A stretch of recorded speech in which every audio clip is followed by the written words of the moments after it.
In this video, I explain TCL TV won't turn on. Today, we are going to show you how to fix your TCL TV if it's not turning on. We are gonna show you several methods for fixing this problem. Method 1. The first thing to try here is really simplest. Just basically unplug your TV from the wall, wait about 60 seconds.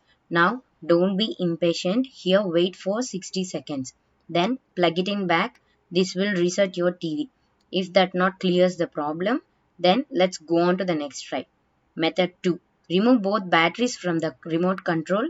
Press and hold the power button on the remote for 15 seconds. Then put the batteries back in the remote and then try to turn on the TV. If that not clears the problem, then let's try next method. Method 3. This is last thing. Usually will do the trick, but this is a factory reset. So we are going to reset your TV. Go to settings menu, go to system menu, advanced system settings, factory reset everything. This solves your problem. If this video helped you out, please leave a like and comment down below. If this worked for you, thanks for watching.